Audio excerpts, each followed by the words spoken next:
Now what will it be? Death or exile?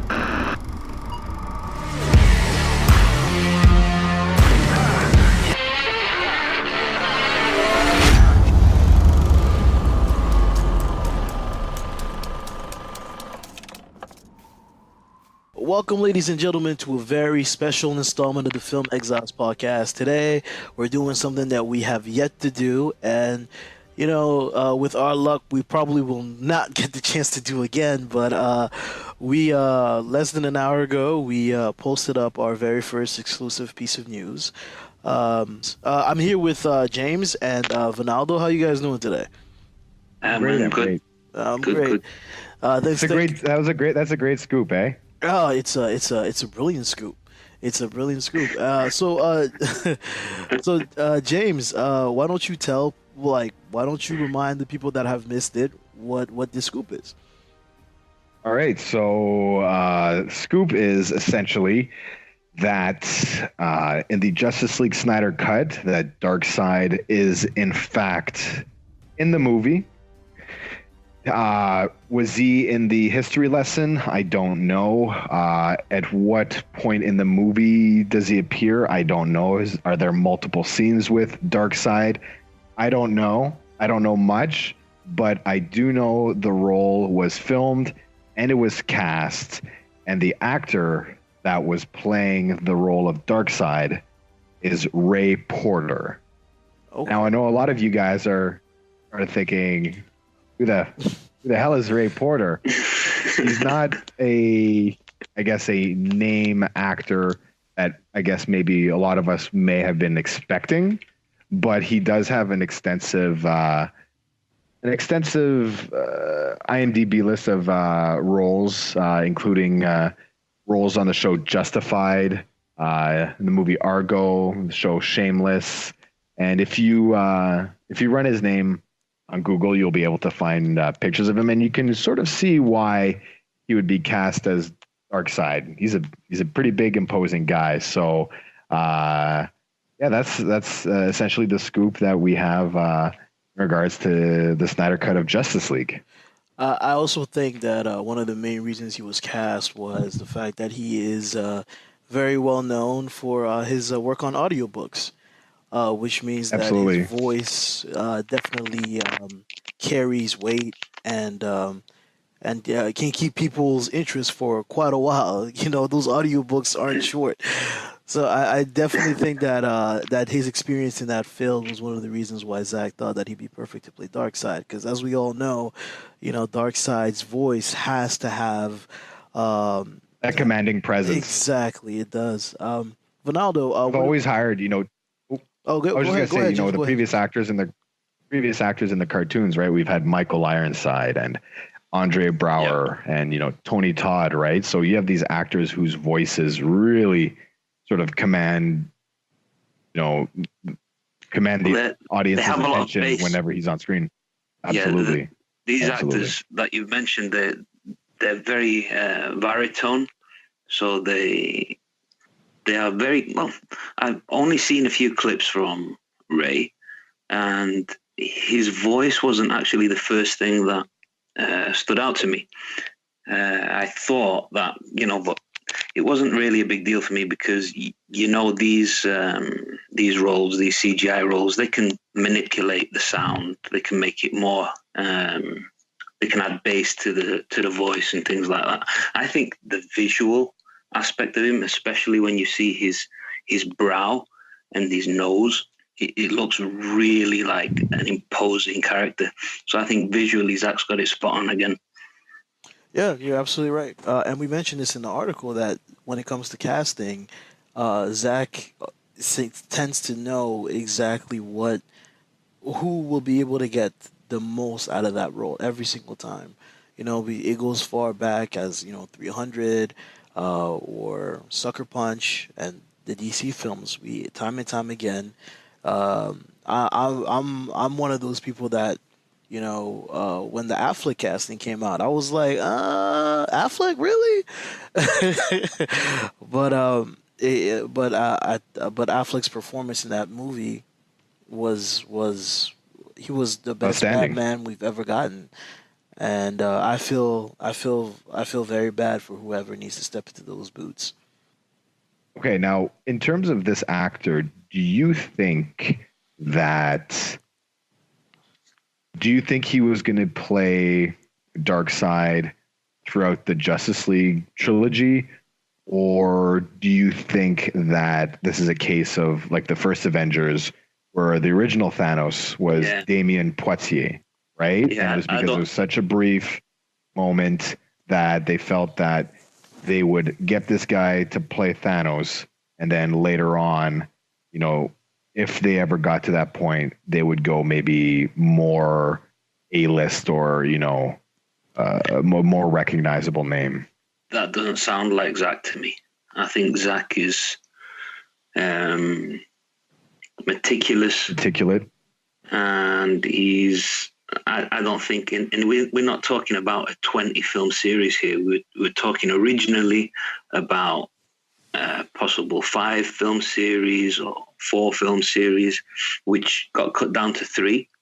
So I don't think that if it was the 5 films, even still, we're talking about maybe one more film with Darkseid 2 at most. I don't think he would have. We're talking about a third of his on-screen appearance. I don't think he would have just gone for anybody. I think he picked a role for someone that he would have been happy with, and he looks brilliant. I agree with Chris. I think that if Zack cast him here, that he would have kept coming back in the future installments of the series. Okay. I think that both situations are very, very different. Both companies and both groups of people that work on those movies are very different and approach their work very differently. It's not to say that one is better or worse; it's just different. And from what we know of Zack, and even you mentioned it during our SnyderCon conversation, when him and Debbie talked about how they looked for very specific people to fill the roles, even turning down extra financial incentives from the studio. An extra $20 million. Yeah, in order to get the actor that they thought would be best. I do believe that they had a plan all along, and that they knew exactly what they were doing when they cast Mr. Porter as Darkseid. Oh, for sure. Yeah. Chris, do you have anything to add to that? No, I agree with that, what you just said. I think maybe we can speculate a bit, on what you think would have happened, or what because this opens up quite a lot in terms of what we knew to be the Justice League film to what it now could be. So the fact that he did perform a role, we didn't know that before. Yeah, for certain. So what could that possibly mean? Like, is he just in that one appearance that people have been saying? There's been other things, like on the Kevin Smith podcast, there was a woman who said she saw the original version, let's say, in a tester screening, and she said that he just appeared. But then there's been other rumors and things flying about that, he appears in the nightmare, but he also appears in real life. We also got that shot from the behind the scenes footage of the League lined up in front of some green screen, and that's supposedly looking at up into the boom Darkseid, right? So could we have seen him in the nightmare? Because remember, Zack says he shoots everything he draws. Yeah, so, and there's that specific shot of him sitting on like a throne. Exactly. So we have him sitting on a throne in what looks like the nightmare world before the mother box explodes, and terraforms the planet or whatever. And we get that blue flash which we see in official trailer 1. Right. Yeah. So if that happens in like the nightmare sequence, and we also know that the League are lining up, probably looking up at him in the, let's call it, regular timeline, that points already to 2 kind of appearances for him. So I don't know what, how how deep or how much, because like we know now the film is 2 hours, what is it, 3 hours and 34 minutes?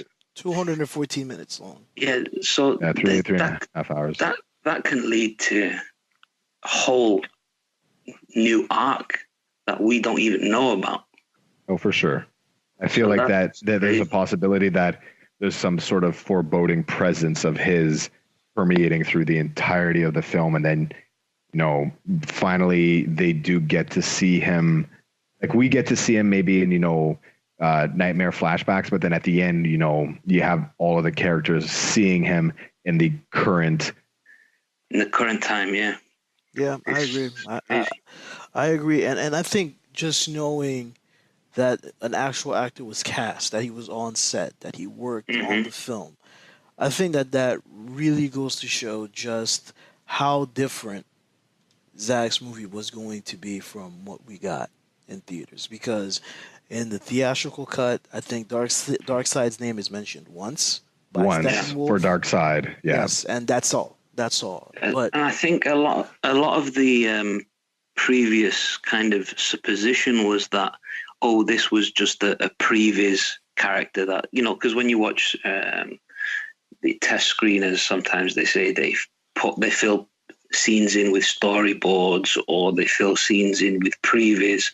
We now know that although it may not have been completed, you know, the CGI, that we know that an actor was there and an actor spoke. You know, that's quite big. Yeah, that's huge. Like you talked about, you know, lately there's been more and more rumors, and there was one of the rumors as well. That's that there's Steppenwolf's execution at the hands of Darkseid, right. and rather not. You know, some people thought, you know, they played back and forth the scene where Wonder Woman breaks his sword.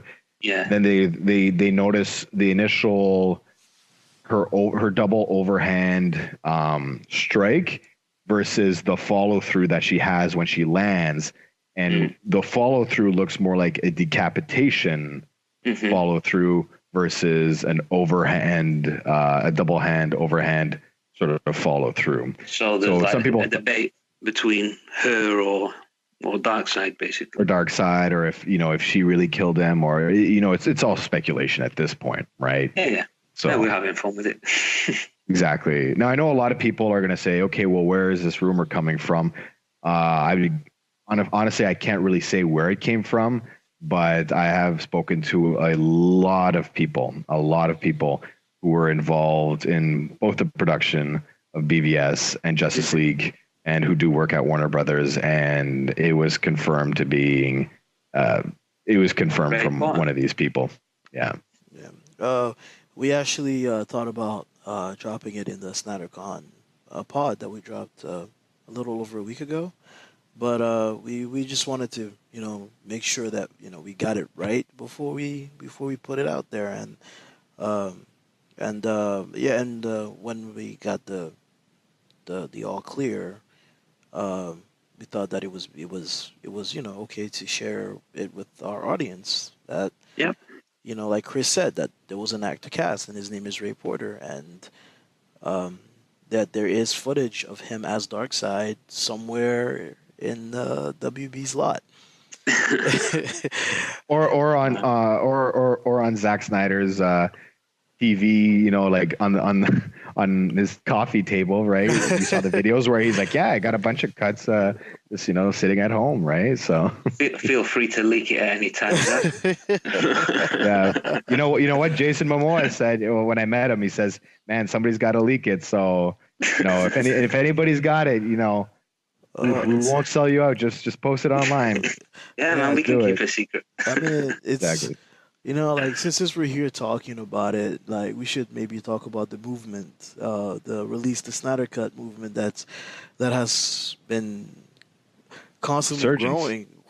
Yeah, it's been, because it quieted down for a little bit. I think that around the release of Aquaman, it was there was this era of I don't want to say a defeatist era, but you could tell that. Yeah, I mean, from the Ben Fritz article. Yes.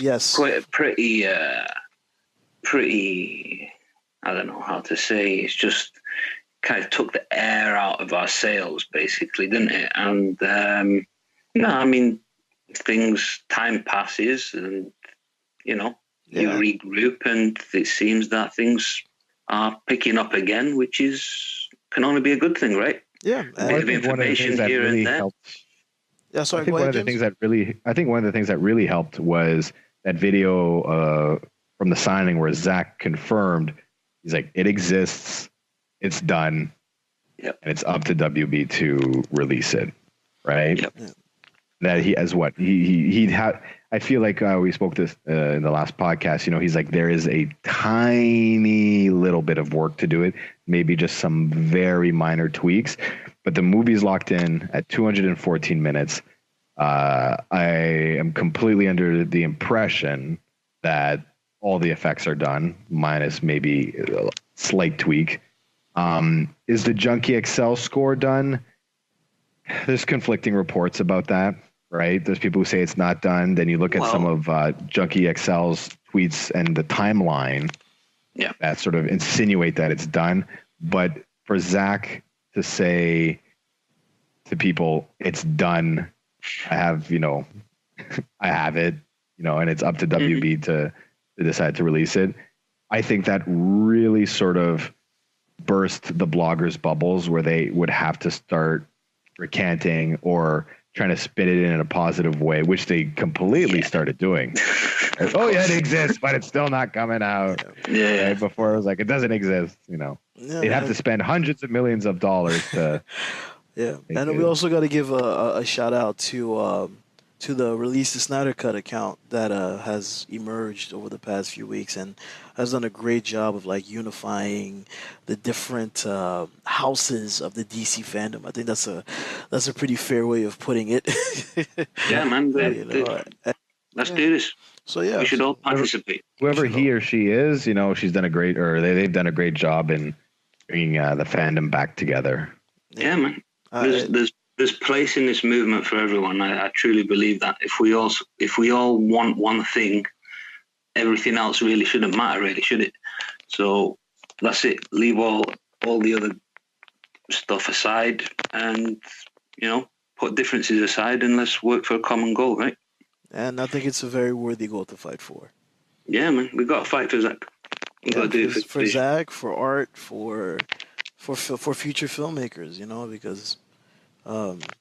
This goes beyond just for this movie, like I think that's one of the reasons why I am so adamant about it, is because it's not just about this one movie. This is not okay. A lot of people gave their blood, sweat, and tears and time to make this film, and to not only not have your work shown to the world the way that it was intended to, but to get what we got. I mean, that just has to be very hurtful to. I've still not rewatched that since walking out of the theater. I've seen it once, and that was it. I've seen it a few more times than you have. I'm going to admit that, and and it gets harder to watch on rewatches, and I've seen a few fan edits, but it just gets more and more apparent every time you watch it. The changes are just jarring, and more jarring as you watch it more times. Yeah, I think you're better able to pick out exactly, like, oh wait a second, that doesn't feel right, that doesn't seem right, and so many disconnected things from the previous films that were released. It's just very and even just being aware of Zack's filmography, how his films are, it just didn't have any feel of Zack Snyder, really, at all. Yeah, that's so true. What did we get? What would you say? Less than half of that film? No, not even. No, honestly, I'd say maybe about 40 to 50 minutes of the movie. No, I don't even think it's that much, to be honest with you. Like, it's a 2-hour movie, and I legit think the action sequences are Zack's, and that's it. Yeah. And even that is like not the whole scenes. Like, not all of it. They like cut those things down to the bone. So if we've got, like, let's say, I don't know, 30 minutes of, if that 20 minutes of pure Zack Snyder footage, in that film, and we've got 214 minutes to come. I'd say we have 2 hours and 40 or 50 minutes of unseen footage, right? Or extended footage. That's crazy, right? That's actually crazy. Yeah. That's like you said, it's crazy. There's no other way to describe it. And it exists, right? It exists, sat there somewhere. There's a film there, and Warner Brothers won't let us watch it. No, For now. And you know, there's still a lot of like misinformation out there. I have some friends very recently. I was talking to them about it, and for them, they kind of believe that Zach left, and then Josh actually finished off the movie. You know, so like the first half is Zach's movie, then the second half is Whedon's. Like, you know, like they changed director like at the midpoint, but that's not even what happened. Oh. You know, like this movie was fundamentally changed from its very core. He was done filming in October or early November. I ever forget. Because the thing is, they literally started shooting about 2 or 3 weeks after BVS came out. Yeah, so that's April. They started, I think, April 10th or 11th was the start date. Oh well, Exactly. that's about exactly 3 years from today. Mm-hmm. Yeah. Yeah, it's about 3 years from today. So yeah. Well, I hope you guys enjoyed the scoop. I hope they did too. This was nerve wracking. I don't know how, like, honestly, doing this, I have like a whole new level of respect for bloggers. No, for sure, because you want to drop a piece of news that is accurate. Yeah, you want to drop a piece of news. You want to make sure that what you've got is true. This is just a bit of information that we luckily fell upon, and we really thought that, you know, the people out there who want the Snyder Cut, or those that don't want it either, that they should know, and that this is something that we need to talk about, and it's going to add to the list of evidence that's out there about, you know, this. It's we can't even just call it a cut. Feels like it's like a completely different film. It's a different film. It feels like it's a completely different film, but the more information we have about that film, the higher the likelihood is that we eventually get it. That's what I truly believe, and we just added a little bit more information. I think Zach believes it too, because, you know, at the Snyder Con, he said, you know, WB has taken notice. You know, they see your voice is loud. Keep pushing, and it could happen. Well, we don't try, we'll never find out. Yeah, you know, as someone once said, hope is not a strategy. Yeah. Yeah. So I remember rolling my eyes when that happened. Yeah, it's just like, is this a joke? Is this a joke? Well, all I know is that here at the Exiles, we will do our part. We will continue to fight for creative freedom. We'll continue to do our part in the Snyder Cut movement, because we not only believe in Zack Snyder, we believe in his films, and we believe that powerful art can change the world, and that's why we do what we do. I think that I've said numerous times that this network would not exist were it not for Zack's films, because all of us on the film Exiles, the reason why we met, the reasons why we connected was through BVS. So I will forever be thankful to the man for bringing into my life these great people that have made my love for film much deeper than it has ever been. And we're going to keep doing everything that we can. We're going to keep writing articles, and we're going to keep supporting and engaging with this movement. And we'll do that, and we'll continue to do the work that we've been doing, talking about film, encouraging people to keep watching more films, because that's what Zach wants. It's for us to be open to everything that's out there, because you never know what movie will make you see your life and the life of people around you differently. Absolutely. Never use Rotten Tomatoes as a gauge. No, it's just like even reviews in general. Don't even listen to us. Don't even listen to us, but listen to us. If you see a trailer for a movie and it interests you, watch it, because in the end, it's your life experiences that are going to define whether or not you enjoy a movie or not. Exactly. Of course. Exactly. Well, I think we've covered everything, and I just want to thank you, James, again for your time and No problem at all. and everything that you do for the network. Believe me, I appreciate you, Chris. Same to you, man. You go above and beyond every day, and like I really wish that the people out there could see just how much of yourself you give, man, and I appreciate man. you as well. It's a pleasure. You too, man. You keep doing what you do. We appreciate you as well, man. All right, Absolutely. so one last time for the people in the back. Zack Snyder cast Ray Porter to play Darkseid in Justice League. Release the Snyder Cut. Release the Snyder Cut. Exclusive. All right, have a good day, everyone. All right, take care. Take care.